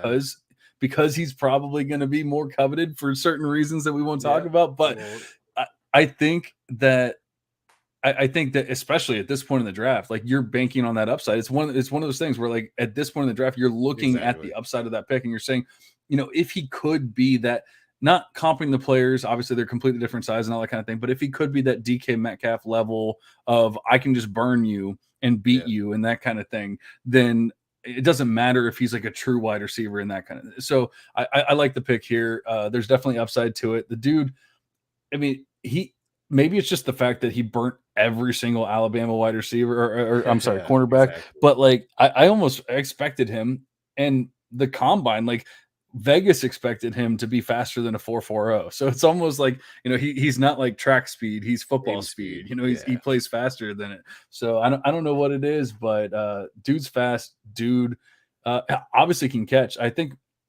I want to say that he had like a very low drop percentage and everything as well. Like there's other aspects to the game, to his game than just he's fast. Yeah. And he was all SEC, Blendnikov winner, all NCAA. Just the guy tore it up, and I'm getting him at 208. All upside pick here. Yeah, and when you see him play, I mean, he seems faster than even a Marvin Mims, who we talked about before, in 4.3s. So I mean, honestly, the guy Clearly, is because speedy. Marvin Mims doesn't have elite speed. So I mean, it's just, that's why. He's all right. He's quick. Jalen Hyatt, I respect that. I do have some question marks of like, just why did it take him this long? Like a lot of us in the C2C circles, like we expected that breakout before this. There just wasn't really a good reason for it not this year, but the year before. And I don't know, that was a bit strange, but ultimately at this point in the draft, the guy's going to have both opportunity and he has a lot of that talent that you want. Like you guys were saying, he's really good at one particular thing. It's outrunning everybody. That has some value for sure. And he actually is graded as the top wide receiver in this class by Lance Zierlein through NFL.com. So that's, I guess, interesting too. Yeah, smart dude. To be fair, not that Velus Jones is a good wide receiver, but Velus Jones was there the year prior. And I mean, doesn't he run like a 4.25 or something like that? I mean, couldn't it just be that like they had the speedster guy and they didn't need to put Hyatt out there in that, in that role? I mean, I'm not really not trying to make excuses for him, but I just was thinking about it.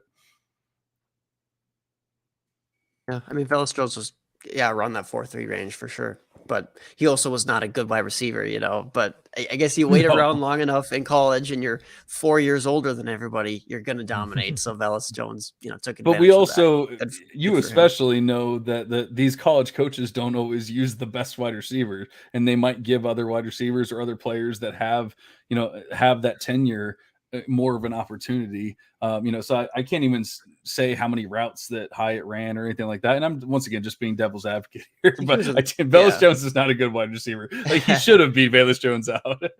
I think Hyatt was in the doghouse a little bit last season, but anyways, like you said, Seems like sometimes coaches make some suboptimal decisions. We usually see it more at the running back position where they just assign, who's getting the touches versus, we assume at the wide receiver position targets are earned to a degree, but that's not 100% of the time. There's outliers, all of that. Absolutely. All right, Deuce, you're up for another one.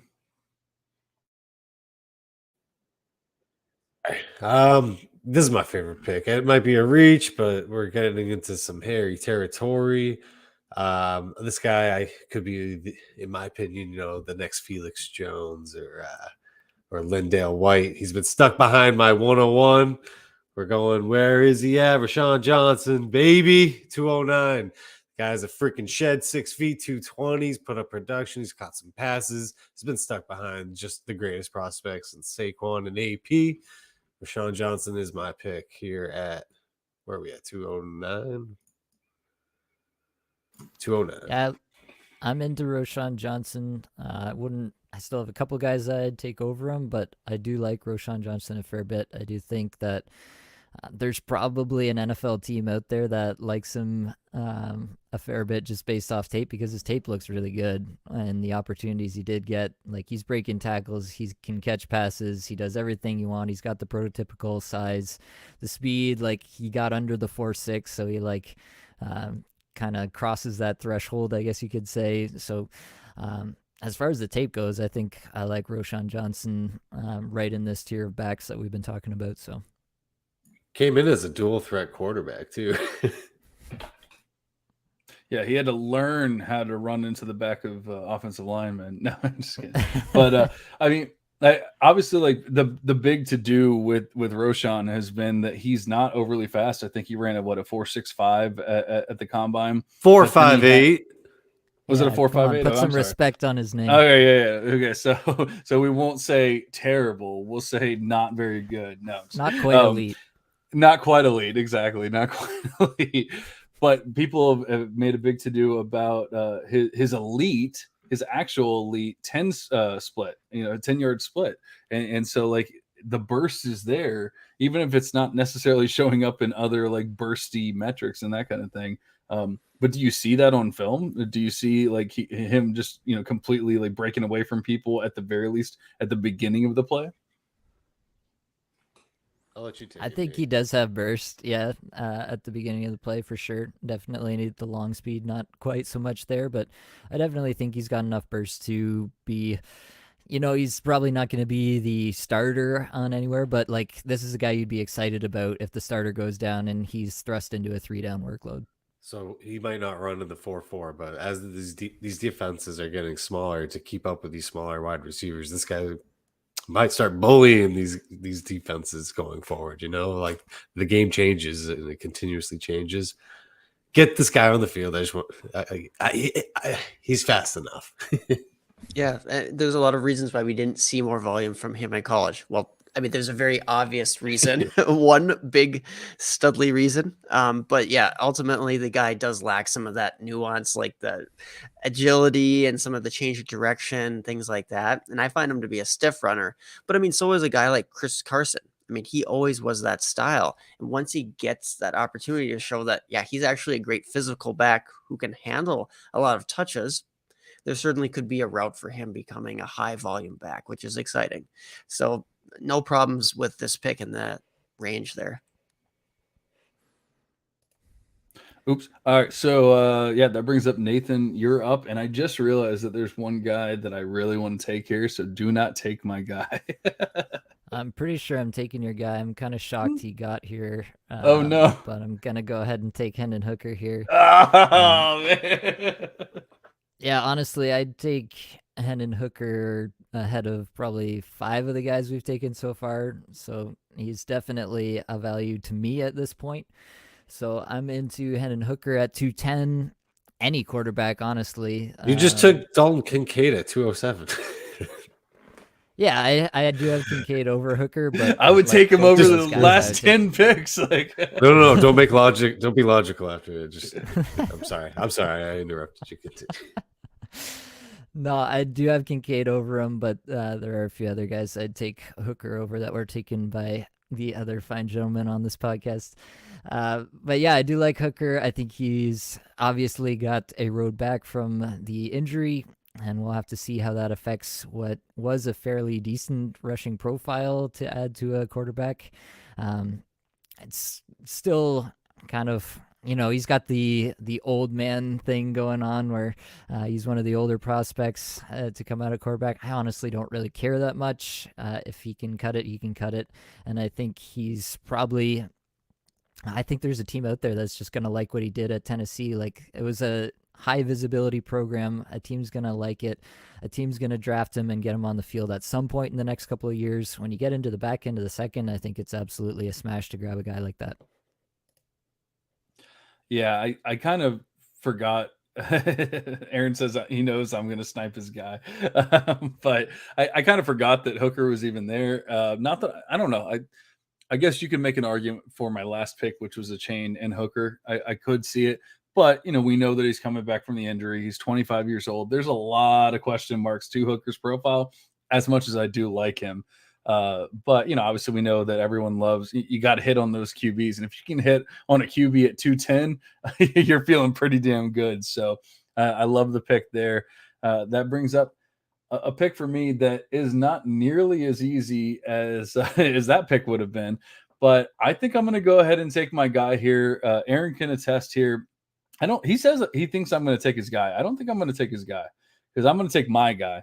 I'm going to take Jaden Reed here. And I think, yeah, I got the spicy take there, but I'm going to, and actually I'm scrolling down as I'm doing it because Keep he's so far down scrolling. the list. Keep scrolling. Yeah, keep scrolling. Keep scrolling. Jaden Reed has been my baby for a while now. He kind of fell off in his senior season, or his fifth season, I should say. But he, I guess there was a lot going on that team. But in that junior season, he proved that he could be an elite stud wide receiver in the NFL. That's when I truly fell in love. I moved him way too high in my Devy rankings, and then that didn't work out. But he still is here, and he's still one of my favorite players. We're seeing 17.4 yards per reception in his best season. That's what I love to see. That shows athleticism. That shows the ability to have yak, break tackles, all that kind of stuff. Not that I care about breakout age overly, but 19-year breakout age, 3.1 PPR points per touch, over 1,000 yards receiving in his best season. All that kind of stuff adds up to a guy. Once again, we're going back to the production profile, a guy that proved that he can actually do it in college. And so I believe that he can go do it in the NFL. And then on top of that, he's actually, pretty good size in a wide receiver core or wide receiver class that we don't have a lot of size for. So I love me some Jaden Reed. Maybe it's early. It's probably early based on the reactions, but I don't really care. I love me some Jaden Reed right here. That's good for you, John. I'm happy for you. And I'm like 99.9% sure that I did not snipe Aaron's guy. No, you didn't. But I'll let anybody else join in if they have any thoughts on Jaden Reed. Yeah, I like Reed. Just off the tape, I didn't see like a defining attribute that would make me want to take him super high, but definitely we're into a tier now of wide receivers where it's kind of like go get your guy a little bit. So if Reed's your guy, I'm not going to argue too much with you. And there's definitely some running backs that I could have taken over him, and I probably will when it comes time for actual rookie drafts. But without giving too much away or anything like that, like there's some question marks with those players. And so I feel like maybe there's a little more certainty with Reed, even though there's no certainty at all with any of these players right now. I just feel like you were kind of talking about with like Downs earlier, how like, okay, maybe he's never going to be the dynasty wide receiver 1 or anything like that, but he could easily be a wide receiver 3, that kind of thing. I kind of feel the same way about Jaden Reed. It's just like, he might not, he's never going to be in that top tier, but he could easily be that like tier 3 that like is scoring you points, filling in for bye weeks, like that kind of thing. And at the end of the second, people are always like, oh, second round picks suck. Like you only have like a 40% hit rate. And it's like, no, come on, guys, take Jaden Reed, fill your flex spot and be happy about it. Yeah, I'm not going to argue with you. He is garnering some attention by wide receiver gurus like Matt Harmon out there, reception perception guy himself. I'm pretty sure he was impressed by Jaden Reed, and so was JJ Zacharyson, I want to say, in his model. So yeah, some notable guys liking Reed, and while he's got a very non-conventional model or production, he's kind of old, right? I mean, he's been around 6 years in college, but yeah, I don't mind the pick because I think he is ultimately a good player, despite some of the very strange happenings going on there. I heard the Terry McLaurin comp out there. I don't know if any of you do comps, if you've had one for him already. I don't hate it. I didn't come up with that, so I can't really take credit, but I guess I could see that. I'd see. Terry's definitely faster and just way better. Jaden Reed, I mean Jaden Reed, I feel more like the Baylor bust. Like Denzel Mims or the guy or yeah. Of course Deuce is gonna compliment. I know, but the thing is, like, I kind of liked Mims. All right, I'm seeing Mims from a prospect perspective, kind of. Sure. You know what I'm saying? I mean, I mean, obviously I'm not doing film analysis here, but I mean, Yeah. they're completely different prospects though. Like Yeah. as far as, like early declare, or no, I guess Mims was a senior, wasn't he? But regardless, like you're talking about like 4.3 speed versus, whatever Reed is. What is he, like 4.5? 4.4, 4.45. Yeah. Yeah. Hey, 4.45. Yeah, 4.45. So speaking of Mims, different Mims, but Matt Harmon has Jaden Reed ahead of Marvin Mims in this class. woo, Yes, so that's spicy, for sure. that is So that is yeah, it's very spicy. interesting tidbit. I mean, now that I'm a film guru, I kind of have to agree with them. It's just it just makes a lot of sense. But enough about Jaden Reed. Who you got, Aaron? Okay, I'm gonna take Sean Tucker here. I know there's some concern out there for the heart condition. If that's true, I don't really know. Okay, there's a lot of unknowns at this point. I'm just gonna draft knowing that he got cleared to participate in football activities. It seems like it's his call. If he wants to put himself out there and he's medically cleared, then that's probably a good sign for him becoming a guy that maybe the NFL won't completely just say, nope, you're not going to play. They're not going to rule him out. But there are some hurdles he needs to clear. And there's no guarantee that he doesn't medically retire. Let's say after training camp or before training camp. Like, I guess there's a lot of variables. But if he doesn't, he has a lot of upside. And he's one of those last backs in this class, honestly. And there's some other good backs left, but he just made a lot of sense based on what he's done in college. He's been very good. He can carry a large workload. He's fairly explosive. You can see from testing, we didn't get to see his 40 times besides his self-held combine or whatever that was. That was very interesting. That GoPro time is always accurate. You don't even need a combine or a pro day after that. Yeah, but just watch the film out there, right? He was pretty quick. He's not the most speedy, right? He's not Saquon, but he's solid. His vertical that he just jumped, was it today or yesterday? I mean, that was solid as well. So not a guy who lacks athleticism. And I don't know, what do you guys think? I thought he was actually a steal at this point in the draft. I do too. And 29 reps on the bench. I mean, dude is strong. That's close. I mean, Jerick McKinnon broke the record. I don't know if it's still the record with 32 for running backs. So, I mean, 29 and not too far off there. I love Sean Tucker. It was who I was between with Reed and Tucker. The medicals are so scary, and I kind of feel like he's falling. And, as much as I've loved the player for a long time now, it's just, what have you done for me lately? He never truly ran a 40 time. It's just, it feels so.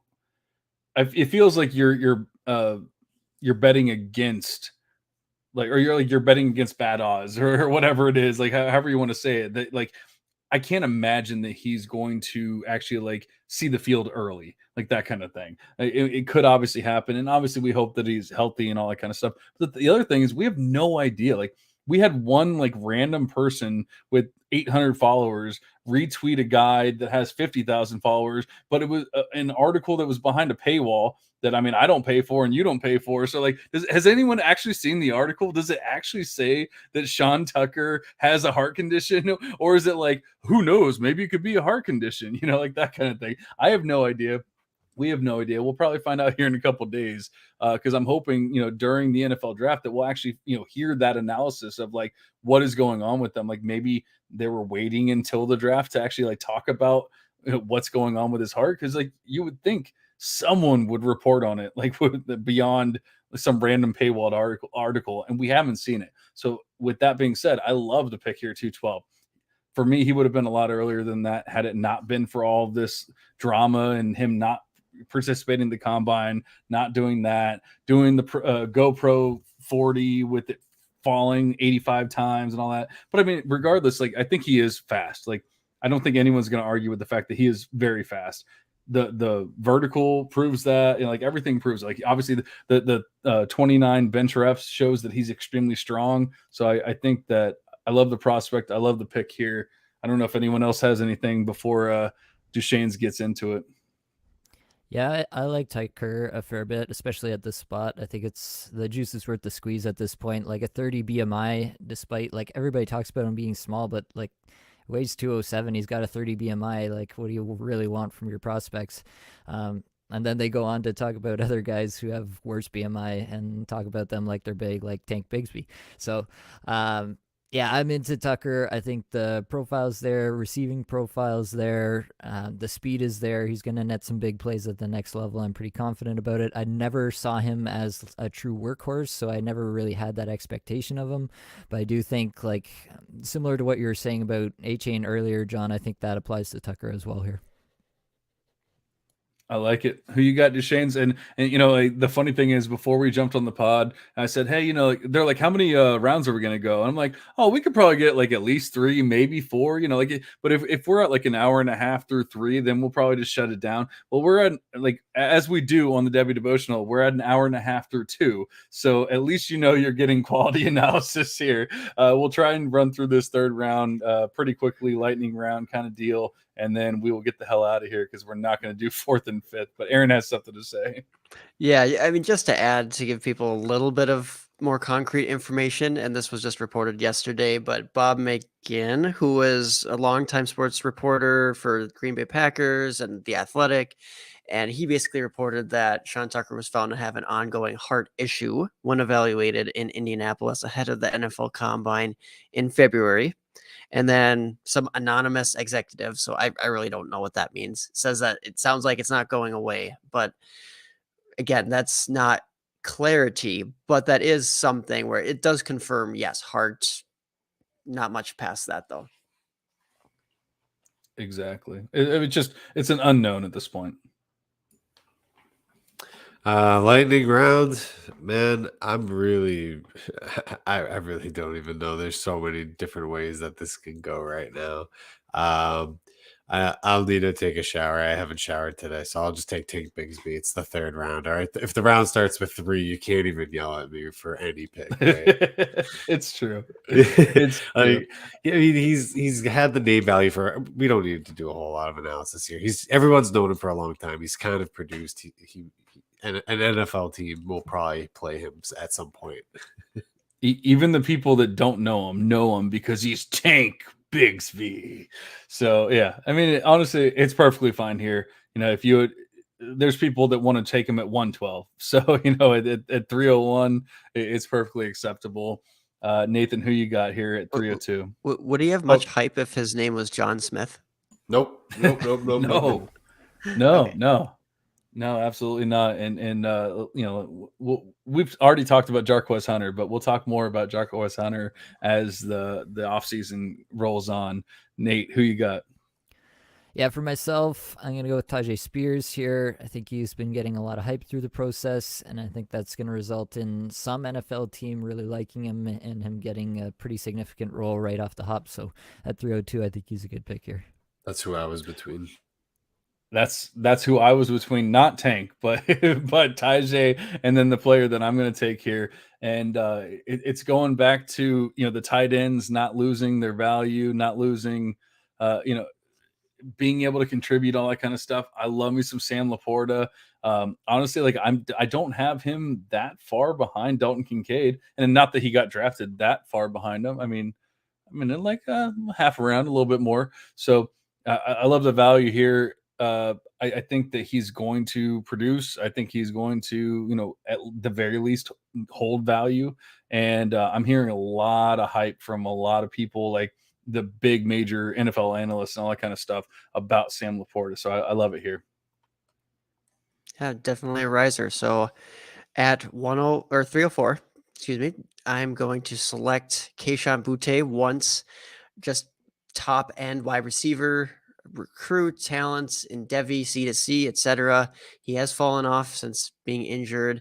I got a little bit excited just looking at a couple of his games this last season. I know he didn't put it together over the entirety of that last season, but he cooked Georgia at the end of the year. It gives me a little bit of hope that he can do it against top end defenders, that another year recovering from injury, getting his athleticism back, which we saw at the combine wasn't quite there yet.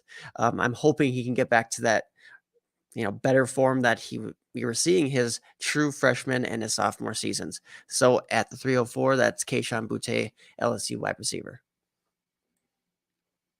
And you're up again. Okay. I actually forgot that I was up back to back. Well, I mean, just to talk real quick before, while you're making your pick, obviously at this point in the draft, taking a guy that was considered the wide receiver one in this draft class for, the longest time is perfectly acceptable. He wasn't my next pick, but he was right there. I mean, he's fallen off so hard. We've never gotten like true clarity. We talked, a lot of people said a broken ankle, but they said with ligament damage, was it ligamental linguinal? I have no idea, but Linguini. linguini damage, as they say. But it's, I think that That's what Jesse there's the Moore hope. said. Yeah, I would hope so. There's the hope that he could regain it at some point. He's not there right now, clearly, but there's the hope that he could regain it at some point. At 304, perfectly acceptable pick. He was a first round Devy campus to Canton pick last year. So. Oh, exactly. Yeah, I mean, like it's how the mighty have fallen, but at some point you have to take them and just hope that they come back to that. Yep. All right, absolutely. did we stall enough? And the last 2 years he was a first round value pick. So, yes, you did stall enough. Appreciate that for sure. I'm just gonna go running back here because ultimately at this point in the draft, it's like the wide receiver profiles, some of the tight end profiles or quarterbacks, like they fall off a lot, but you can always find some running backs that just emerge out of nowhere. They might not last 5 years in the league. They might not be a starter for the second contract, but they can rise and provide significant value. So I'm gonna select Eric Gray here. Could have went some different backs at this point. I actually like Eric Gray. I guess I always have, and we just got so sick of him when he didn't really do a whole lot at Oklahoma immediately when he transferred in after being an SEC running back at Tennessee. So Eric Gray, Oklahoma running back, is my 305. Yeah, he just seemed to lose value just based on fatigue. Yeah, I mean, people wanted him to be like Bijan or something, and he isn't obviously Bijan, but because of that, they're like, well, screw him. He's got to go to like the 5th round. It's like, wait, no, like he doesn't have to be terrible just because of that. I mean, he wasn't my next pick, but he was definitely right in there in that mix. It's a very large tier, so I like the pick there, and I understand going with the running back upside, and it is another player that once again was extremely hyped at some point in his college career. So going with some of those players that have that pedigree and all that kind of stuff makes a lot of sense. I am going to go with another wide receiver here, and it is, let me see here. It is A.T. Perry. And I think that it's another player that, and I'm going with a little more like sizism here or whatever you want to call it, because once again, in a smaller draft class, I love that, the fact that he's 6'3".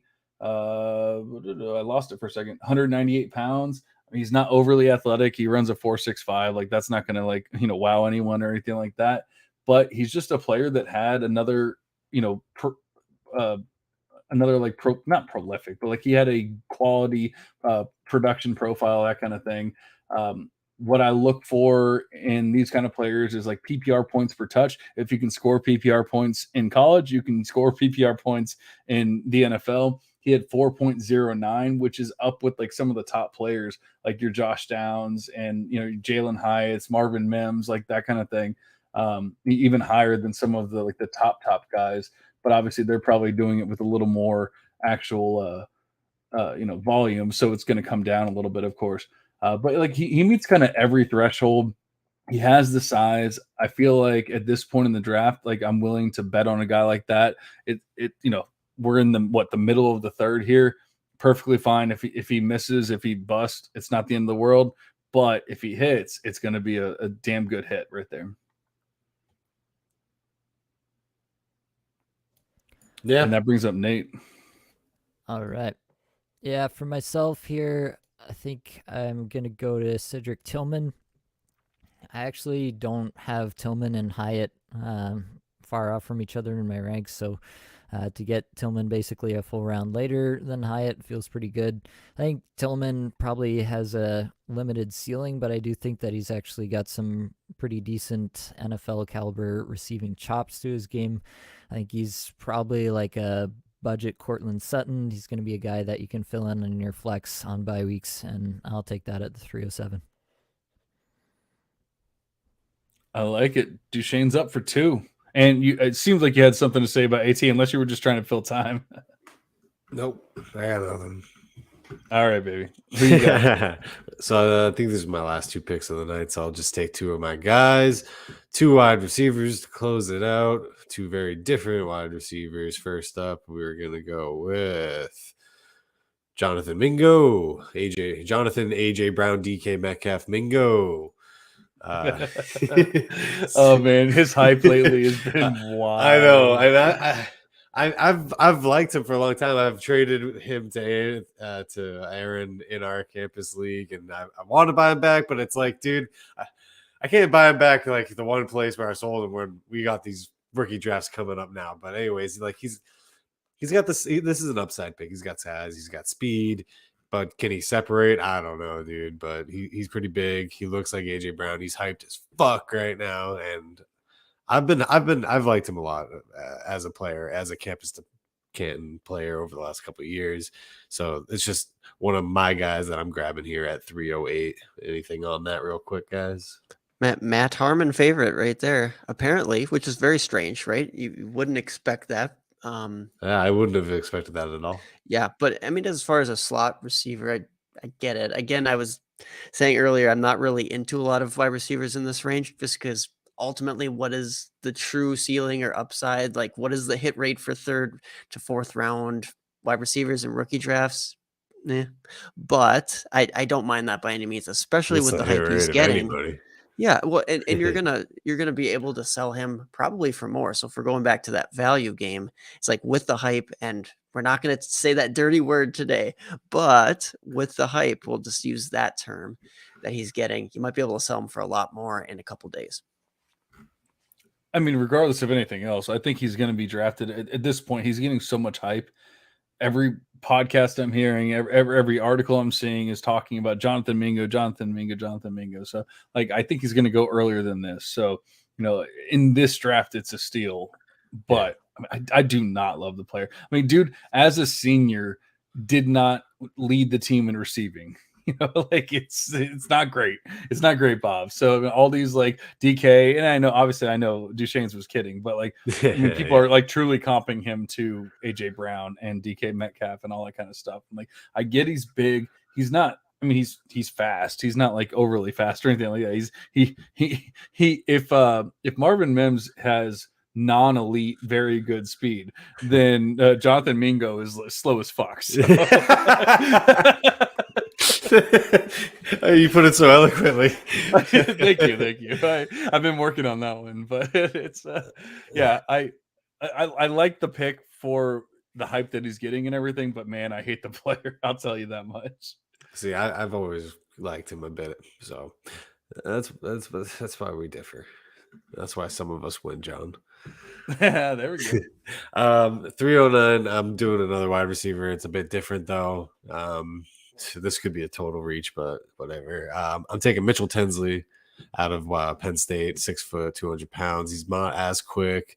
He's not going to be an alpha build, but he was a small school guy, Western Kentucky, lit it up, then went to Penn State.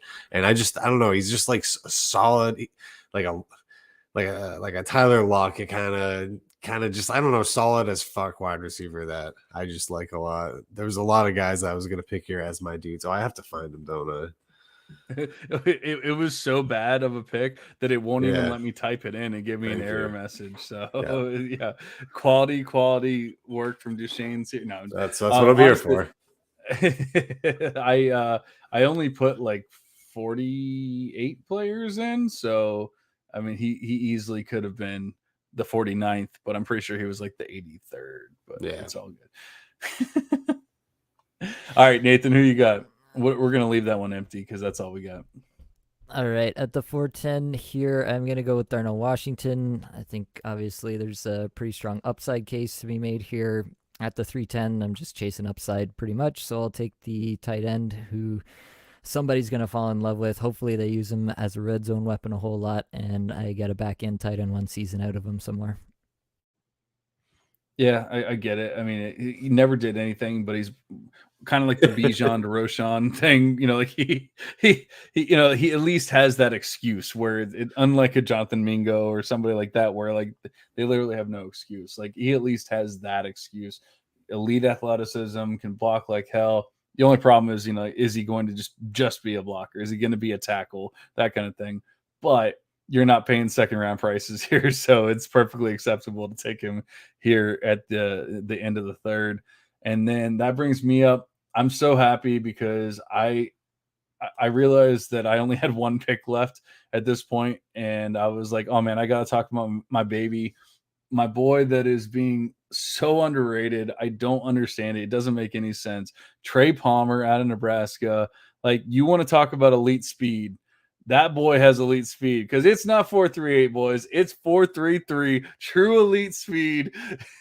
So there's something. I don't know what's going on with Trey Palmer. I get that he's a senior. I get that he didn't have like a true production profile like in his early seasons. But guess what?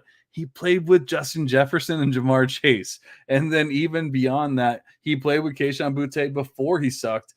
And then also even Terrace Marshall when he was a year or two older. I'm like, Terrace Marshall, not great, but he is an NFL player.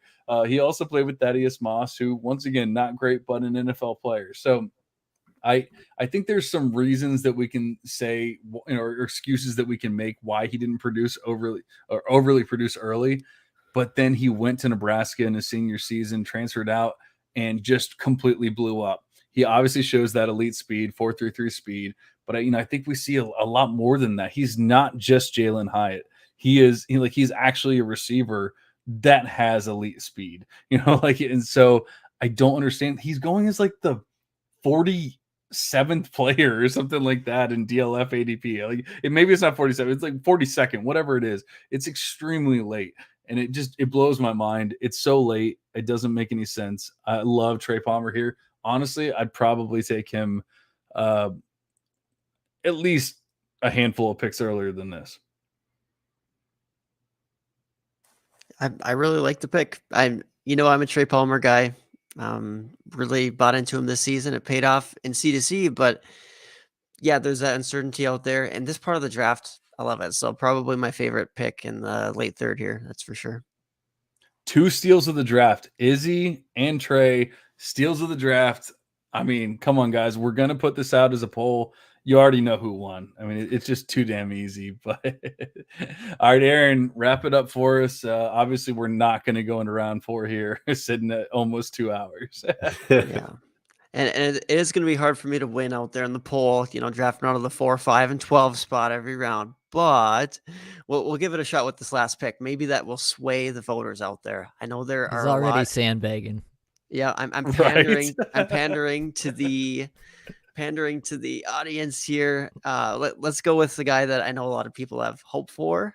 Chase Brown, running back, Illinois, a guy who can handle a pretty heavy workload. I'm not in love with most aspects of his profile, but we just know that these running backs, they can hit, they can have success. We've just seen so many guys like the James Connors of the world. You see Jamal Williams, and these guys just hang around, like Elijah Mitchell. Now, obviously, he's not hung around. He's been eviscerated from dynasty value basically by CMC. But at least for a hot second there, you were able to sell him for notable assets. So it just needs to be the right opportunity. That's the biggest thing for some of these running backs.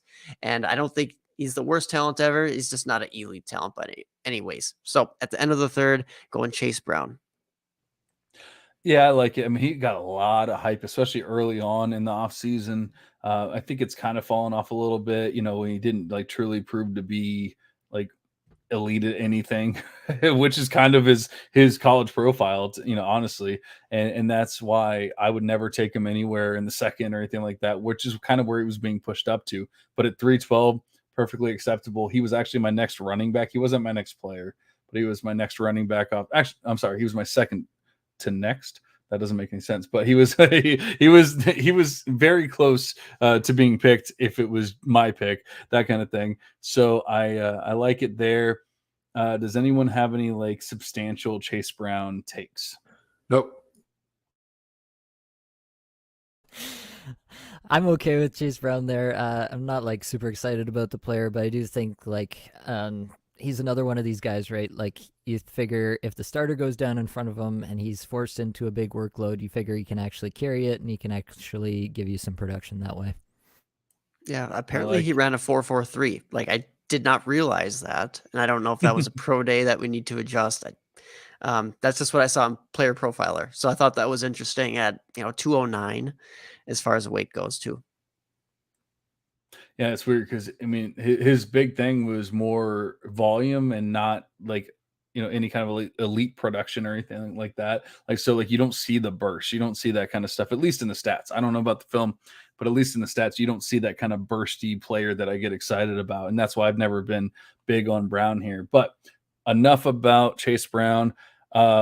Is there anyone that you guys feel like was completely snubbed out of these first 3 rounds that like they really should be in the first 3 rounds? No, Maybe Dwayne McBride, but I mean, I don't even think Deuce that he Vaughn. belongs. I mean, who do you think is going to have a better opportunity to be a volume back at the NFL level? Deuce Vaughn Well, or not the freaking elf. McBride. Exactly. Right. So I'm like, I'm So, I mean, sorry. McBride, I said, Chase Brown was second. So McBride was my next running back on the list. So, like, I mean, I definitely wouldn't argue with you there. Like, I don't know that I feel like confident, like he has to be in the top 3 rounds, but I mean, the argument makes sense. And then Deuce Vaughn's the next player after that. So, Yep. I mean, both of them really truly make sense. Greatest athletic tight end ever, Zach Kuntz. Nah, I like players that actually play. Yeah, no, I don't think there's. I mean, Raheem Jarrett. Tank Dell. Anybody? Any Tank Dell lovers out there? Yeah, I like him. Nate, you got anybody? Boone? My next guy was Luke Musgrave, and I don't feel too strongly about that one, so I'm not feeling one way or the other that he didn't get picked through 3. All right. So not only did we do an amazing job of picking all of the right players, but we did it without talking about those 2 bad words. I'm very proud of us, guys. I didn't know if you guys were going to be able to do it. I challenged you to do it. I challenged myself to do it, and we did it. It proves that. I mean, I feel like we just talked for almost 2 hours. There was analysis involved, so like we did a good job of actually talking about players and explaining why we like these players, why we think these players might do this or that and that, or even why they fell a little bit, more than we thought they were. There was analysis involved, and it didn't have to do with draft capital. So now that the pod is over, I will say those dirty words. I hope that you guys appreciated this. I hope you guys, enjoyed this, and I hope you learned from it. I really do appreciate all the 3 of you guys. This was a lot of fun. Very, very interesting to me, at the very least. I was very happy with where everyone went. There was no one that like truly like hated the pick or anything like that, except for obviously Duchesne's. What was it, Mitchell Tinsley? That was the only one. Other than that, I didn't hate any. It's not even a pick; it's empty. I mean, besides Duchesne's empty pick, Yeah. like I don't think that I hated any of them. So I appreciate you guys. Duchesne's, I know you're not doing a lot in the fantasy space, but before we get out of here, are you doing anything? Is there anything we want to talk about before you get out of here? No, thanks for having me. At Duchesne's _ I might leave a take on something here or there, but maybe see a podcast come up sometime about terrestrial takes, but just kind of doing my thing, golfing, sucking at that instead of fantasy. I don't know. I saw that 38 on the front 9. That's not exactly sucking there, buddy. No, that was nice. That was nice. I'll give you that. All right. Well, we always love Duchesne's coming on. We appreciate him making time for us because we know he's a busy man. He doesn't have as much time for the Devy Devotional like he used to, but he is here tonight, and that's all that matters. Nate, we went over JWB, but what else are you doing? What all are you working on right now? Yeah, all my content is going through JWB at JWB_FF on Twitter. Obviously, my own takes, you can find me at NathanGN on Twitter. Pretty much that's all there is to be said. That's where I'm at. If you're into fantasy hockey, though, you can hit me up and I'll get you hooked up with some good takes on that front as well. Is the game over? My wife came in, handed me a drink, and said, "The Lightning just scored. They're winning." And I was like, "Oh, cool." And then I completely forgot about it. It's 4-3 Lightning. They were up 4-1, and the Leafs just scored 2. So we'll see. We gotta finish here anyway. Oh, cool. So we're gonna lose in overtime. Fantastic. Aaron, do you have any words of wisdom for us before we get out of here? No, just follow these two. I'm very blessed to have you both as guests, and thanks a lot for taking time out of your night. And it's fun as always. Absolutely. This was a great time. Once again, I hope you guys appreciated this. We only have a few more days until the NFL draft, and we will find out what the NFL draft capital is, but we're not going to be moving our ranks that much because of it. Maybe you move a guy to the top of the tier, maybe you move a guy to the bottom of the tier, but we're not going to be moving guys from 304 to 110. It's not going to happen. That's what we want to focus on. That's what we want to remind you of during this tumultuous period where everyone's telling you the only thing that matters is athleticism, upside, and trade all of your picks after 102 for 24 first. That's the only thing that matters. We appreciate you guys. We will see you next time. Until then, we're cashing out. See you.